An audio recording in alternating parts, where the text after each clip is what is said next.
absolutely. So our department runs a number of programs that we think really are helpful to the veterans who live in the state. Most folks know the U.S. Department of Veterans Affairs really does provide the bulk of kind of our promise or our commitment to our veterans, but our department plays a really fundamental role in helping veterans gain access to that, in addition to some other things. So we, of course, first and foremost, we run a service program where we've got accredited claims officers who work at 15 different locations across the state and work virtually to help veterans file their claims to gain access to disability compensation or VA healthcare, those types of things. Last year alone, we submitted 5,100 claims, which resulted in almost $45 million of new benefits compensation go into the pockets of Maryland veterans, which we think is really important. That program is so successful, it's got a 94% claims acceptance rate. So that means when you sit down with one of our folks and they submit it to the VA on your behalf, 94% of the time the VA says, yes, this is a good claim. So really good program. The next thing I'd love to highlight is we operate 5 veteran cemeteries across the state. And so we really view this as kind of a obligation to make sure that we are doing our part to honor those who have served and their dependents. And so we interred nearly a little over 3,000 last year. We operate actually one of the busiest state-operated veteran cemeteries in the country at Garrison Forest in Baltimore. A really beautiful place. So I always encourage people to consider that as part of their plans. I'm learning every day and realizing that the cost of burial is really expensive, but if you do that at one of our cemeteries, it's free. And then thanks to our partnership with the legislature, we're actually able to make sure that is now free for military spouses as well, because we really want to recognize their contributions to our military and to our nation. We have one veteran retirement home, Charlotte Hall, which is in Charlotte Hall, Maryland. And so that is a facility that's both assisted living and skilled nursing. So we get to provide a continuum of care. So you can move into our assisted living facility as you age, and if you need more assistance, you can move into our skilled nursing facility. That's been an area of significant investment and a lot of work to really just make sure it's living up to what I think we all know is the basic standards that our veterans deserve when they're in their senior years. And so that's been a big area of emphasis for the administration and myself, that I've just been proud of that work, but we have a lot more work to do. We do a lot of outreach and advocacy. And so we just want to make sure that veterans all across the state know that the state appreciates their service. We have a lot of resources to offer, and we want to help them. Just this last year, we actually renamed the department as well. And so that I think is important because we went from the Maryland Department of Veterans Affairs to the Maryland Department of Veterans and Military Families. And when we say military families, we mean veteran families, of course, active duty military dependents, but also caregivers and survivors, because we have this fundamental belief that if the family thrives, the veteran or the service member thrives too.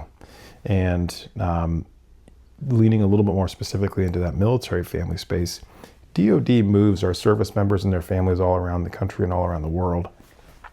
But it's up to us as a state to welcome them into our community and to welcome them into our state or into our job market. And so we play a really important role in helping to advocate for them and support them as well.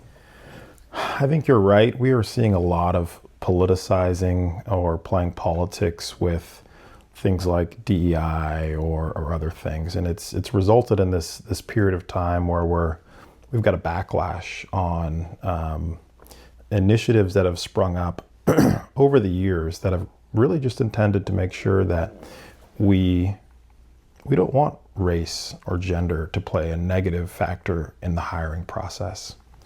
We know that workforces work better when they reflect our society, and we know people do better when in the workplace when they've got good mentors and a good network of friends and folks who make them feel like an integrated part of the team, right? That at its core, that's what those types of initiatives are about. And veterans have benefited tremendously from those efforts because people realize, well, we want more veterans to work in our company because they're good for the bottom line. And so they create efforts to proactively recruit them and bring them into the organization and create community around them.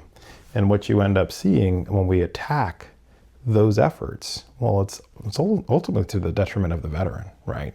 The company loses, the company doesn't benefit, and the veteran doesn't benefit either. It's part of the reason why our federal workforce today is 1 out of 3 federal workers is a veteran.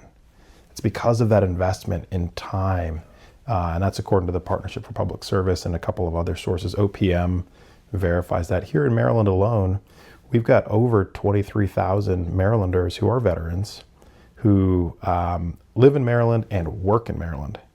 But there's even more when you think about the number of veterans who live in Maryland and commute to the VA or commute to DOD at the Pentagon, right? So, tens of thousands of veterans have been hired into our federal government doing great work, and we're at risk of losing them. And so that's one of the areas that we are working hard as a department to prepare for, to make sure that they know they have resources and support, help them find their next opportunity. And I think we're going to look at these types of the backlash on those efforts to bring in a diverse workforce, but in some cases to proactively push out, in this case, transgender service members. I was kicked out of the military under Don't Ask, Don't Tell. And when you look at sort of the history of all of this, my grandfather who served during in the Vietnam War and during the Vietnam era, well, he was able to serve in a desegregated military because we realized that those backwards policies weren't serving us. My mom, who served in the Air Force, well, she was able to serve because we realized that women ought to be able to serve. And then I got the opportunity to continue to serve when we realized that barring perfectly qualified gay and lesbian troops was not serving us. I think we're going to look back at this period of time when we have transgender service members who we have invested millions into their training, who are fully capable, who have fully transitioned, who are meeting the standard every single day. And when we say, we want to kick you out, hugely detrimental to our national security, very short-sighted, and I think playing politics with our military doesn't help us. You're exactly right. And one of the things that I've appreciated, again, I'm speaking as a civilian, I'm not speaking on behalf of the Army or the military, but as a person who serves in the U.S. Army Reserve, one of the things that I've just appreciated and started to realize is that, I served in Iraq twice, but the number of folks who have deployed overseas to Iraq and Afghanistan, well, that's a smaller number every day as a percentage of those who currently serve. And so when you look at particularly combat experienced service members who just happen to be transgender, why you would kick out anyone who is ready, willing, and able to raise their hand and support this country, it doesn't make sense, particularly at a time when, 2 years ago, the Army missed its recruiting goal by, I think, over 11,000. It was barely able to make its 2024 goal because it lowered the goal so much, right? But it barely made it. And so now we would actively look at a segment of our society and say, we actually don't want you, even though you can serve, and you've proven you can serve openly without issue. You're right. I want to grow the department to meet the needs of our veterans, but we're also doing so at a time of really significant fiscal challenge that we've inherited, and that Governor Moore and Lieutenant Governor Miller have said we're going to take head on. And so, you want to grow to meet the mission and meet the needs of our Maryland veteran community at a time when we have to be more efficient and do more with less.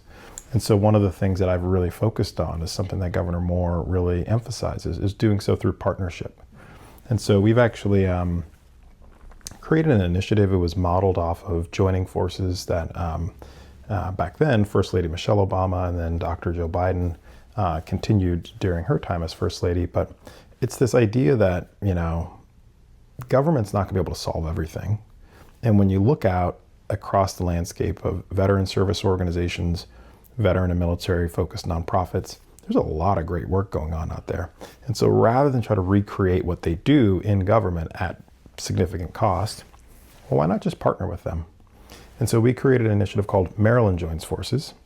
And we basically said, well, where do we see challenges in the veteran and the military connected community?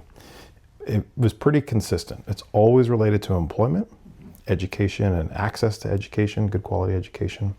Food and housing insecurity, much higher challenge than we realize. Health and wellness, and within that is our suicide prevention related work. And then veterans in the military connected community want to feel a sense of belonging and connection to the communities that they live in. And so we are now up to about 24 partnerships with organizations that run the spectrum, but who are equally committed to addressing those pillars. And so that costs no money to the state, but we have the ability to bring people together to focus on common priorities, elevate their work, shine a light on it, and make sure that veterans and military families know that these resources exist. To us, that's been a great way. And I'll close by saying this, that when we started to see the federal employees start to get laid off in large numbers, we were blessed with the fact that we have a partnership with Hiring Our Heroes at the U.S. Chamber of Commerce Foundation. And we've been working with them for almost 2 years now, because we're not scrambling to create a partnership and see how we can work together. We've already been doing that. Now we can pick up the phone and say, hey, the federal government is the largest employer of veterans in our state. They're getting laid off in large numbers. We got to find resources to help them. And they're ready to go right away, right? So you can start to bring tangible results and resources. We'll have hiring fairs. We've got a hiring fair, I believe, on March 19th at Fort Meade. They're working to pull together more hiring fairs here in the state because they have to respond to the needs right now. And that is something we've been able to do because we've invested in partnership over time.